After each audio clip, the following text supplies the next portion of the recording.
咁話說以色列喺1954年就被揭發呢個天大嘅醜聞啦，而呢個後來就被稱為所謂拉馮事件。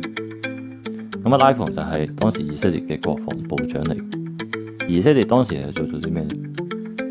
咁佢就喺埃及組織一班當地嘅猶太人啦，然後就叫佢哋喺開羅一間戲院裏面放炸彈。自己點解係戲院呢？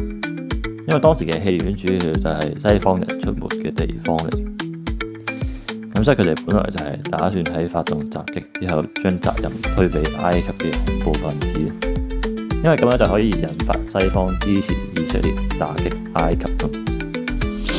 咁但係殊不知，佢哋嘅炸彈竟然提早點着咗，而雖然炸彈就冇引爆，但係佢所釋放嘅煙霧就引起咗在場人士嘅注意。